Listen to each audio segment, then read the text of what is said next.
Le bilan de ces 2 ans, ça a été un bilan catastrophique pour les sœurs qui portent le niqab, pour la bonne et simple raison que la majeure partie du temps, quand elles sortaient, elles se font insulter, elles se font agresser, ce qui a été mon cas d'ailleurs. Et quand je parle d'agression, ce n'est pas des agressions légères, c'est des agressions physiques, verbales, avec des poignards. Et aussi à savoir que les policiers ne sont jamais là pour nous, on est toujours nous les agresseurs, et puis on nous dit écoutez, vous n'avez qu'à appliquer la loi. J'ai été agressée il n'y a pas très longtemps de ça, c'était en juin, l'an dernier. Donc je me promenais en ville avec mon mari et ma petite fille de 10 ans, tranquillement. Et là, donc, en marchant, il y a un homme qui a commencé à proférer des insultes racistes par la fenêtre en disant « bande de salara, bande de bougnoules ». Donc on s'est permis de se défendre en disant qu'il descende si c'est vraiment un homme. Et à ce moment-là, donc, il y a une femme, une maghrébine qui avance et qui se retourne vers moi et qui me dit oh, tu fais honte, regarde comment tu es habillée, va t'habiller comme ça dans ton pays. Et donc je me défends en lui disant on t'a rien demandé, j'ai pas parlé avec toi, donc rentre chez toi, ne me casse pas la tête. Et donc elle a commencé à proférer des insultes en me disant des grossièretés que je dirais pas. Et elle est partie. Quelques minutes après, à un tournant, elle passe en voiture, elle me donne un doigt d'honneur. Et c'est vrai, j'ai eu la réflexion, j'avais un journal à la main, je lui ai jeté contre son pare-brise. À ce moment-là, elle s'arrête, en plein milieu de la route, elle descend énervée, en me disant « mais tu te prends pour qui, rentre chez toi, tu nous fais honte, retire-moi cet habit ». Et je me suis approchée d'elle, et à ce moment-là, donc le ton est monté entre moi et elle.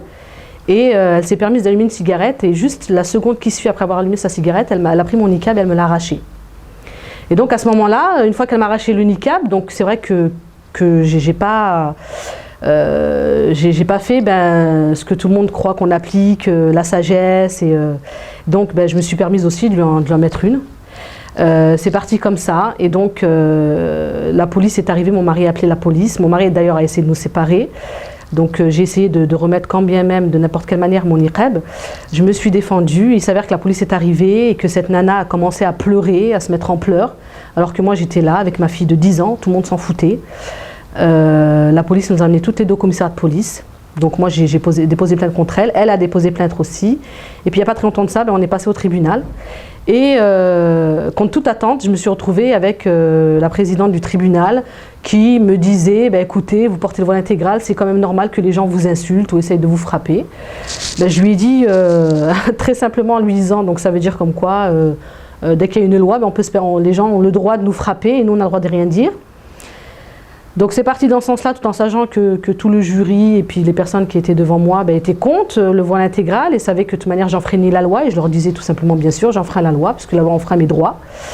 Ça leur a pas plu, mais j'ai essayé de me défendre de la manière dont j'ai pu, et pour par la suite verbalement en ce moment-là, donc le juge se lève et dit on devrait lui donner comme sentence 6 mois de prison avec sursis. Alors il s'avère que c'était moi la coupable, alors que je ne fais que me défendre parce qu'elle m'a arraché le niqab. Apparemment, elle ne voulait pas comprendre parce que madame, elle, ne portait pas le voile ni quoi que ce soit. Et donc par la suite, j'ai reçu le délibéré qui me condamne à 3 mois avec sursis. Et oui, exactement, 3 mois avec sursis. Je dois payer 300 € pour madame, parce qu'elle m'a agressée. Donc on va dire c'est le monde à l'envers. Mais voilà ce que c'est qu'une femme en voile intégral qui se défend au jour d'aujourd'hui. Donc normalement, on t'agresse dehors, tu portes le niqab, tu dois te taire, tu fais rien. Et si jamais tu te défends, tu seras toujours l'accusé et jamais la victime. Parce que quand je suis victime, les policiers s'en foutent complètement. Et encore moins s'ils viennent pour me défendre. Donc, je la protège tout le temps, surtout depuis la polémique. Elle se faisait insulter tout le temps, même agresser. Il fallait que je sois sauve avec elle pour protéger. Déjà, il y a un premier protecteur. Le premier protecteur, déjà, c'est Dieu. Le deuxième peut dire c'est moi. Voilà, le troisième protecteur, on peut dire. Alors en fait, pour ce qui est du chien, on a fait tout simplement la cause. Il faut savoir qu'on s'est renseigné énormément auprès de grands savants musulmans. Donc c'est vrai qu'après, les critiques au niveau de la communauté fusent beaucoup. Bon après, c'est Dieu qui juge, donc c'est vrai que nous on a fait un chien parce qu'étant donné que mon mari était souvent au travail et que moi je devais faire les démarches à l'extérieur, eh bien je me voyais mal encore une fois me faire agresser de la part d'hommes, surtout quand je suis avec mes enfants. Et donc c'est vrai qu'en cherchant un peu plus et en ayant des conseils aussi de très très grands savants, on a fait un chien de défense Ce qui fait que, alhamdoulilah, quand je suis avec lui maintenant que je marche dehors, ben, du coup on n'ose même plus m'approcher, on n'ose même pas me regarder. Et c'est vrai qu'il défend. Ça veut dire que quand je suis à l'extérieur et qu'il y en a un qui profère des insultes à mon égard, eh bien, habituellement, j'étais là toute seule avec ma fille, en train d'essayer de me défendre du mieux que je peux, avec l'aide de Dieu. Et c'est vrai que même s'il y avait des gens à côté, ben, personne ne prenait ma défense. Et c'est vrai que là, alhamdoulilah, avec la cause de ce chien, ben, quand je sors à l'extérieur, quand bien même il y en a un qui ose se permettre de m'insulter ou de s'approcher de moi, eh ben, il est de suite, j'ai mon chien qui est de suite en attaque.